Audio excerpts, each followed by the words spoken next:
So when my son Wesley took a 2-year contract job down in Houston last spring, and his wife Sandra volunteered to manage Mom's care, I was grateful. I want you to remember that. I was grateful. Sandra is 46, perfect hair, perfect casseroles, runs the hospitality committee at Grace Fellowship, posts on Facebook 3 times a week. Half those posts were about my mother, photos of the 2 of them with captions like, "Spending my morning with this angel," and "Family isn't a word, it's a promise."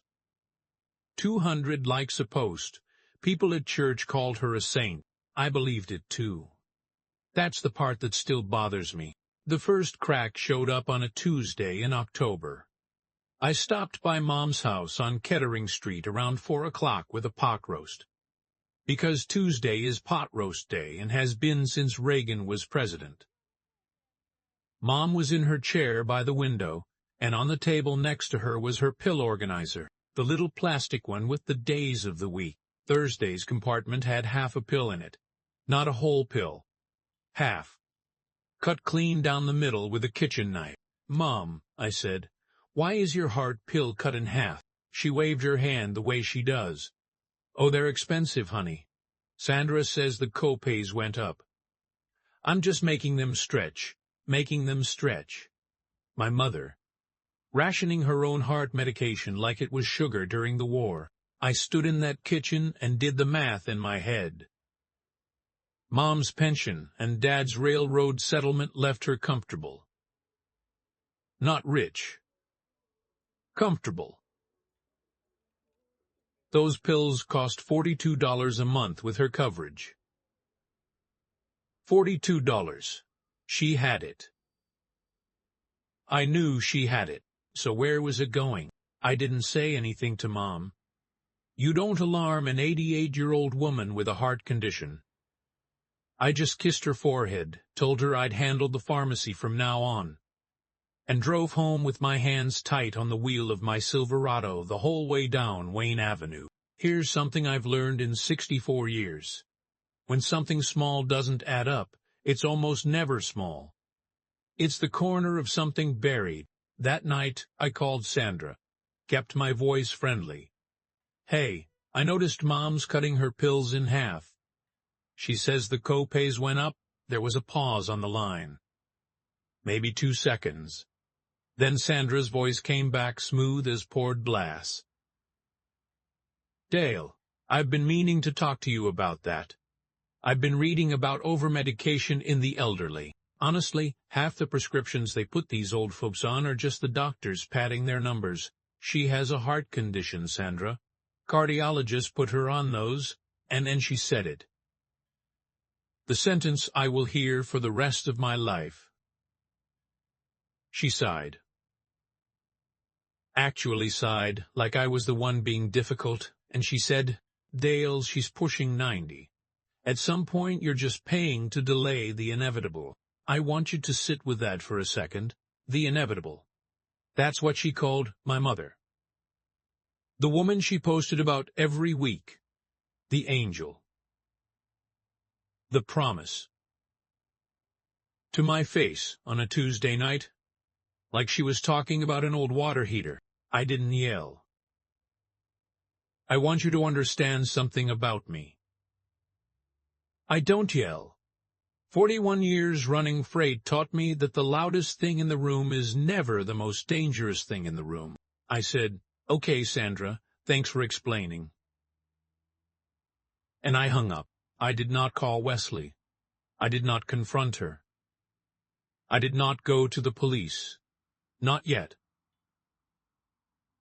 Because a man who worked the rails learns one thing above everything else.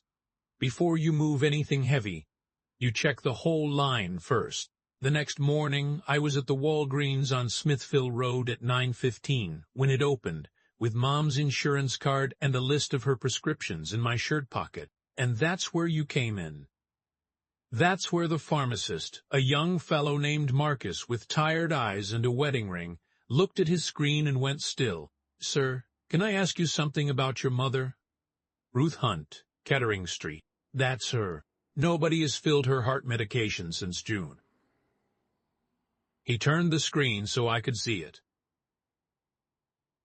June 11th. That's the last fill. She should have been in 4 times since then. We flagged it. We called the number on file twice. He checked something. The contact number was changed in May. It doesn't go to this area code anymore. June. It was the last week of October. My mother had been stretching 4 months of missing medication by cutting whatever she had left into halves, and then, I'd learn later, into quarters. Marcus lowered his voice. There's one more thing. Someone called in July and asked us to switch her to 90-day mail delivery at a different address. We couldn't verify authorization, so we declined. But, sir, they had her Medicare number. Filed that away. Every word of it. I filled the prescription on the spot. $63 without even running the discount. I'd have paid $6,000. Then I sat in my truck in that parking lot for a long time, and I called the one man I've trusted since 1979. Earl Novak. We fired boilers together before the diesels, and he spent his last 20 working years as a claims investigator for the railroad's insurance office. Earl can read a paper trail the way other men read a sports page. I told him about the pills, the changed phone number, the mail order request from an address that wasn't Mom's. Earl was quiet for a moment. Then he said the thing that turned my stomach cold. Dale, nobody hides an old woman's medicine to save $40. That's not cheap. That's patient. Somebody wants a paper trail that says your mother can't manage her own affairs. Or somebody's already spending her money and can't let anyone look at the account. He paused. When's the last time anybody actually looked at Ruth's bank statements? I couldn't answer him, because I didn't know. Sandra had been handling all that since April. Earl said, I'll be at your place at 7 tomorrow morning. Put coffee on. He hung up. And I sat there in that parking lot, watching ordinary people walk in and out of a drugstore. And I realized I had no idea what had been happening inside my own family for the last 7 months. I was about to find out. And it was so much worse than pills. Earl Novak showed up at 6:52 the next morning in his old brown Buick, with a legal pad, 2 mechanical pencils, and reading glasses he pretends he doesn't need. 68 years old, and he walked into my kitchen like he'd been waiting 40 years for someone to ask. Some people show up. Make a note of who they are. Write it somewhere permanent. We started with the only honest thing available to us. I drove to Mom's house, sat down with her coffee, and told her a small piece of the truth. The pharmacy had a billing mix-up, and I needed to look through her mail and bank papers to straighten it out. She patted my hand and said, The statements stopped coming, honey. Sandra switched everything to the computer so I wouldn't have the clutter. Paperless, of course. You can't leave envelopes lying around if there are no envelopes. But my mother is my mother, and my mother has never fully trusted a bank since 1974. In her bedroom closet, in a King Edward cigar box that used to be my father's, she kept her passbook habit alive. She'd been writing her balance on a notepad every few months for 50 years, whenever she called the bank's phone line. The last entry in her handwriting was from March. March balance, $211,340.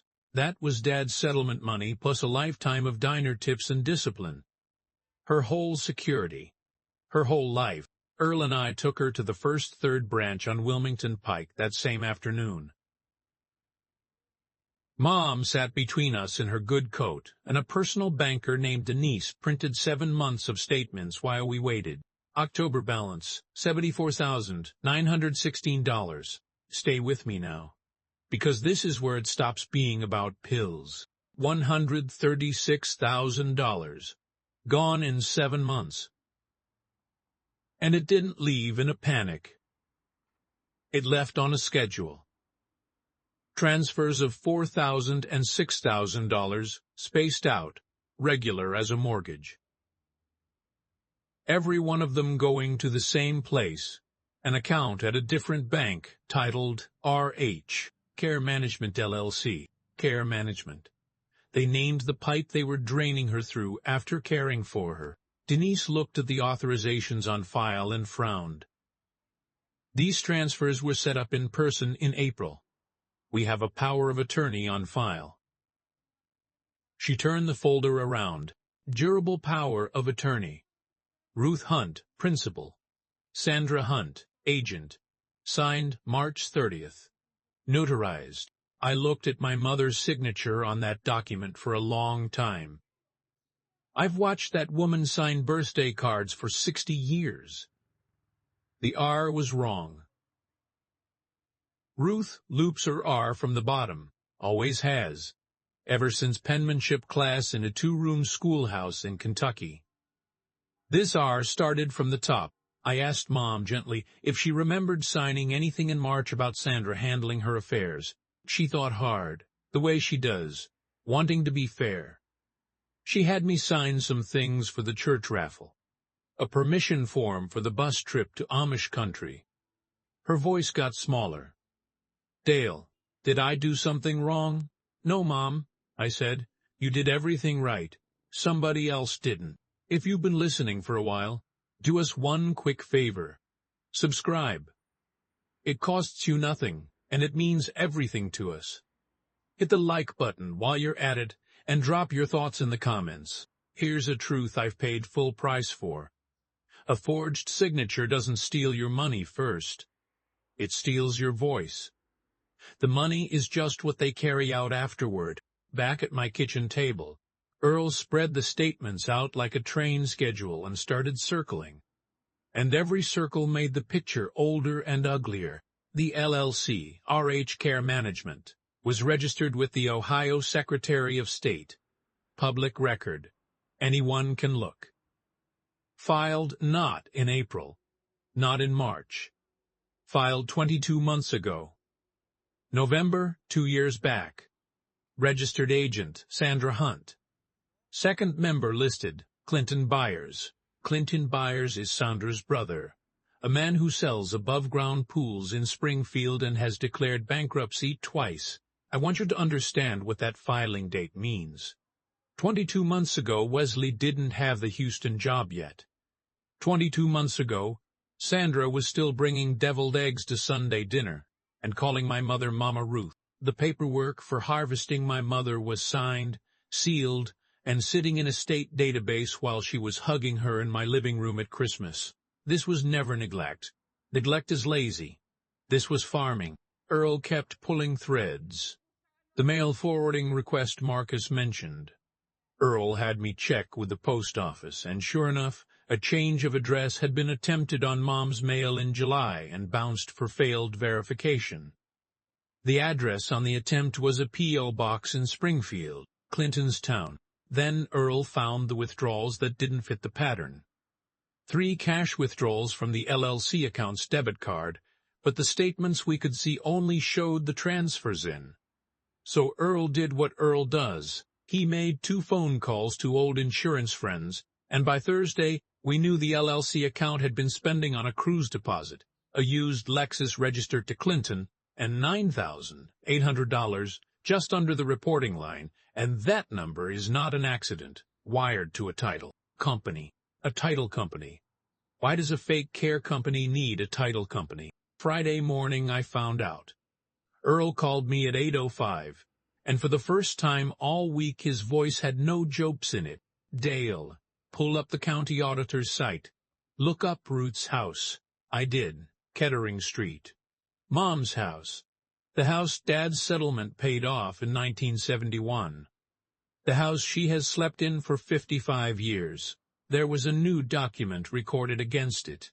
Filed 8 days earlier. A listing agreement had been signed with a realty office in Huber Heights, and alongside it, the power of attorney had been re-recorded with the county, the same forged power of attorney, now on file with the recorder's office, positioning Sandra to convey the property.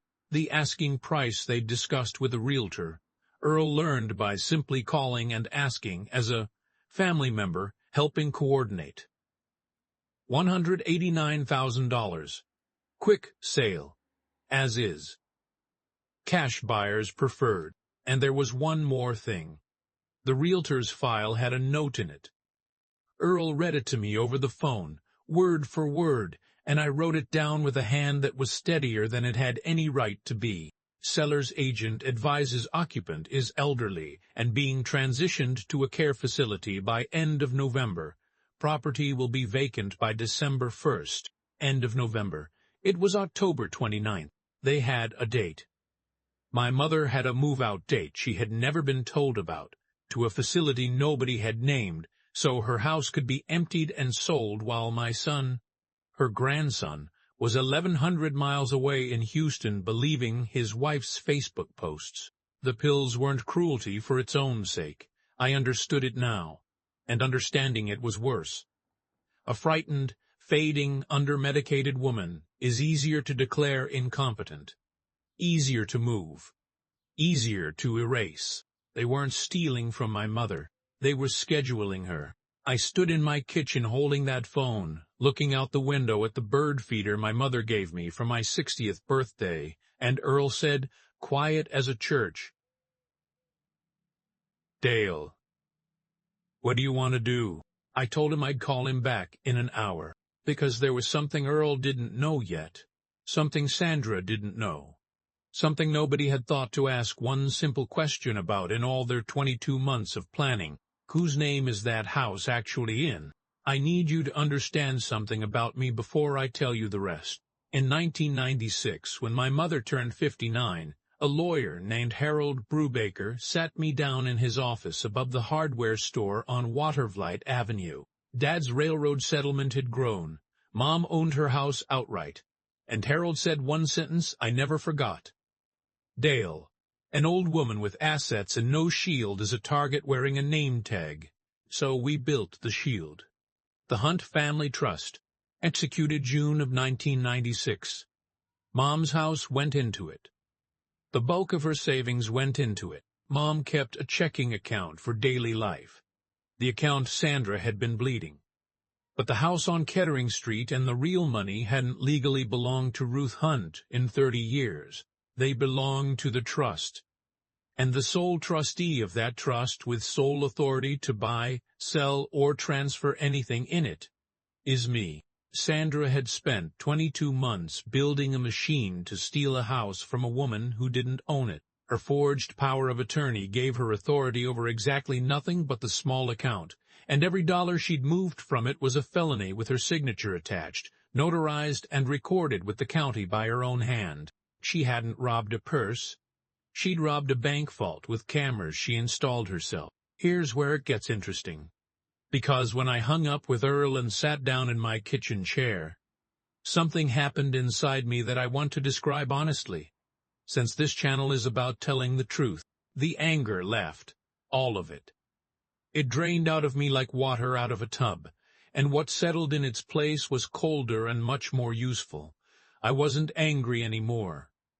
I was decided. There is a particular kind of quiet that falls over a man when he stops being afraid and starts being dangerous. And I sat in that quiet for a long time. And then I picked up the phone. I made 3 calls that afternoon. I'm not going to tell you yet what I set in motion. You'll see it land the way Sandra saw it land. What I'll tell you is who answered. Call 1. Harold Brubaker's daughter, Margaret Brubaker Ellis, 52, elder law attorney, took over her father's practice in 2011. When I finished talking, she was silent for 4 seconds, same as the pharmacist. And then she said, "Mr. Hunt, cancel whatever you had planned this week. This is the cleanest case anyone has ever handed me." Call 2. A forensic accountant Earl swore by. Tom Okafor, 58. 20 years auditing fraud for an insurance carrier, now private. His fee was $3,400. Cheapest money I ever spent. Call 3, my son. That was the hard one. Wesley is 38, and he loves his wife. Or he loved the woman he believed she was.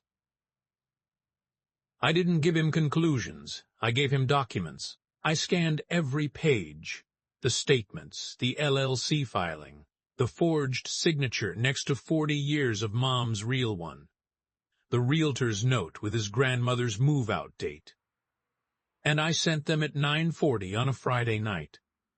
And then I called and stayed on the line while he read. For a long time I listened to my son breathe 1,100 miles away. Then he said, quiet as a funeral, "Dad?" "There's a suitcase in our closet," she said was for the church rummage sale. "It has Grandma's silver in it. I saw it in August and I believed her." He flew home Sunday. Told Sandra it was a work thing. My boy looked her in the eye and lied to her face for the first time in his marriage. And God forgive me, I was proud of him. Here's a truth for you, free of charge. Patience isn't waiting. Patience is loading. Monday morning, the quiet work started. You'd have seen nothing from the street. Margaret filed for an emergency guardianship review and got Mom in front of Dr. Ellen Voss, a geriatric physician, Tuesday at 10:30. On proper medication for 2 weeks by then, my mother scored 28 out of 30 on her cognitive exam. Dr. Isle Voss wrote 4 words into the record that broke the spine of Sandra's whole plan. Patient is decisionally intact. You can't warehouse a woman the paper says is sharp. Renouve. Tom Okafor took Earl's file and turned it into a 140-page forensic report, with tabs, timelines, and totals, $136,424 out of Mom's checking. He traced $61,000 of it to Clinton's toys and the cruise deposit. And, pay attention here, $38,500 sitting in a brokerage account in Sandra's name alone. Not the LLC. Hers. She'd been skimming her own brother on the skim. Filed that away too. That one would matter later. Margaret sent a preservation letter to the realty office in Huber Heights on Wednesday, attaching 1 page, the 1996 deed transferring the Kettering Street house into the Hunt family trust. The listing agent, a kid named Bryce, who I actually feel a little sorry for, called Margaret back within the hour, talking fast. The listing was withdrawn by 4:15 that afternoon. Cancelled. The bank froze the compromised account and opened a fraud file. First Third's investigator, a retired Dayton detective named Ray Sikora, took one look at the forged power of attorney and said, "I worked 26 years of paper crimes. Most forgers at least practice the signature." Flagged, frozen, referred, and Thursday morning, Margaret and I sat in a conference room downtown with an assistant county prosecutor named Diane Wu, 39, sharp as a new rail spike, from the Elder Financial Exploitation Unit. She went through Tom's report page by page for 50 minutes and asked exactly one question at the end. "Mr. Hunt, does she know?" "No, ma'am." "She thinks Thanksgiving is coming." Diane Wu closed the folder. "Good. Keep it that way until we've executed on the accounts." So we did. And here's the part I confess without shame. For 9 days, I sat across from Sandra at my mother's table. Because she still came, still performed, still photographed the casseroles. And I smiled and passed the rolls and said the pot roast was better than mine. On Sunday, November 9th, she posted a photo of her hand on my mother's hand. Caption: "Some bonds can't be broken." 261 likes. I looked at that post for a while. Then I did something I want to tell you about, because it was the only move in this whole affair that was just for me.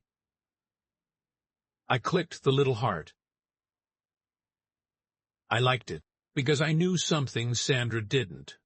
That photo had a shelf life.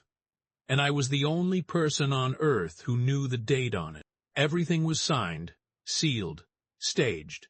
The freeze order, the trust demand letter, the criminal referral, the civil suit. Margaret had the stack on her desk with a rubber band around it, and she called it the package. Diane Wu had picked her morning, Wednesday, November 12th, 9 a.m. The trap wasn't waiting to be built anymore. It was built, oiled, and standing open in the dark. And Sandra was walking toward it in her church shoes, planning my mother's move-out like it was a catering job. All I had to do now was what I do best, nothing. Loudly, patiently, nothing. Wednesday, November 12th, 8 a.m. I eat 2 eggs and read the crossword. 7 across was reckoning. I'm not making that up. 9 letters. At 9 o'clock, 4 things happened inside the same hour. In 4 different buildings. To a woman drinking coffee in her kitchen who believed she had 18 days left on her schedule. The court's freeze order hit the LLC account and her personal brokerage account. Every stolen dollar locked midstream. Frozen. Margaret's civil complaint was filed, conversion. Breach of fiduciary duty. Elder financial exploitation on behalf of Ruth Hunt and the Hunt Family Trust. Filed. Diane Wu's office executed on the records and referred charges. Forgery. Telecommunications fraud, theft from a person in a protected class. In Ohio, that last one carries mandatory enhancements. Referred, and the county recorder accepted Margaret's affidavit, voiding the fraudulent power of attorney from the land records. The document Sandra built her whole machine on ceased to exist as a legal object. Erased. At 9:52, my phone rang. Sandra. I let it go to voicemail. She called Wesley. He didn't answer either. He was sitting in my kitchen, watching his own phone light up with her name, and he let it ring dry. At 11:15 she came to my house. And this is the confrontation you stayed for. So I'll give it to you the way it happened, floor by floor. Because I watched a woman ride an elevator all the way down. She came through my door already performing. Dale, something's wrong with the bank.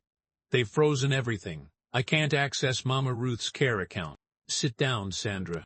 Top floor, irritation. She sat, annoyed, certain this was a clerical error. A saint like her would untangle by supper. I slid the first page across the table. The forged power of attorney. Next to a card my mother signed for me in 1998. The R is wrong, I said. It's been wrong since March. Her face did something small. Ruth signed that. She forgets things, Dale. You know she. Second floor, the story. I slid across Dr. Voss's letter. 28 out of 30. Decisionally intact. She forgets where the coupons are, Sandra. She remembers what she signs. Third floor, the pivot. Clinton handled the paperwork. If something's off, it's his. I set down the Secretary of State filing. 22 months old. Her name first. Then, I set down Tom Okafor's tab showing $38,500 skimmed into her private brokerage account. You stole from your own brother while you were stealing from my mother. He's going to find that out today, too. I guess around lunchtime. Fourth floor, the bargain. Her voice dropped into the register she used for hospital visits. Dale. Family handles things privately. Think of Wesley. Think of what this does to the church, too. To the image, I said. Say the true word, Sandra. You've earned it. Ground floor. I watched it arrive in her eyes. The understanding that there was no floor below this one. The house, she said quietly. The listing. Bryce said there was a deed problem. There's no problem, I said. The house has been in a family trust since 1996, so has the real money. My mother's name hasn't been on that deed for 30 years. I let that sit for a breath. You spent 2 years robbing a vault, Sandra. I built the vault. I hold the only key. And you notarized your confession and filed it with the county yourself. She stared at me. And then she said the only honest thing I ever heard her say, "You were never supposed to look." "You fix furnaces." "I know," I said. "That was your whole plan. An old man in an old truck." I stood up and opened my front door. "You counted on being underestimated by the wrong man. So did I. Difference is, I was right." She stood in my doorway one more second. "What happens now?" "Now," I said, "now the paperwork happens. You wanted the inevitable, Sandra. Here it comes. Here's what the paperwork did in order over the next several months. No explosions, just filings. She was indicted on 6 felony counts. Her attorney negotiated a plea, guilty to forgery and theft from an elderly person. 3 years, with 18 months suspended. Restitution of the full $136,424 as a condition. Clinton, once he learned about the $38,500, and Diane Wu made sure his lawyer learned, cooperated against his sister so fast his statement was signed before Thanksgiving. He pled to receiving stolen property. The Lexus was seized. The cruise deposit was clawed back. Every recovered dollar went home to my mother's account. The civil judgment attached to whatever the restitution missed, including a lien on Sandra's half of anything she'd ever owned. Wesley filed in January. The divorce was final in June. He kept the dog and the image, the thing she fed for years, 200 likes at a time. Died in public, in the Dayton Daily News court blotter. 1 paragraph, page B4. Local woman pleads guilty to exploiting elderly relative. Grace Fellowship removed her from the hospitality committee by email. The Facebook account went dark on a Thursday and never came back. The congregation she performed for now knows her by 1 paragraph. And paragraphs like that don't take new photos. The loose end I promised you honestly. I still don't know exactly how she got Mom's Medicare number for that pharmacy call in July. Tom traced everything else. Not that. Some questions you just have to leave on the table. And I've made my peace with it. 1 month after the plea, Earl Novak came for Tuesday pot roast.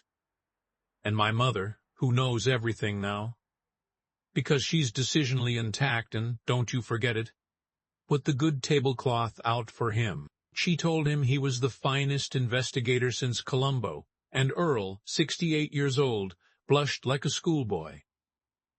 He eats with us every Tuesday now. That's the reward loyalty gets in my house. A permanent chair. And here's my warm ending, because I promised you one. Last Sunday, 4:30 in the afternoon, Mom and I sat at her kitchen table on Kettering Street. Her table and her house that nobody will ever schedule her out of. And we did the crossword. She was sharp on the long ones, the way she always is. 61 across was unbreakable. She filled it in without looking up and said, "Well, some bonds really can't be broken, Dale." Then she winked at me. 88 years old. She winked. Wesley calls her every night at 7. He's moving back to Ohio in the spring. My mother's medication sits full strength in her organizer. Whole pills, 7 days a week. And I check it every Tuesday, not because I have to, because I get to. Let me leave you with the truth, this whole thing carved into me. The most dangerous man in any family is the quiet one. Everybody stopped watching. Cruelty moves fast and loud, because it has to. Patience keeps records. And in the end, the record always outlives the performance. If you enjoyed this story, join our community by hitting that like button and subscribing for more real, raw, and family-centered stories. And as always, thank you for being a part of this community. I will see you on the next one.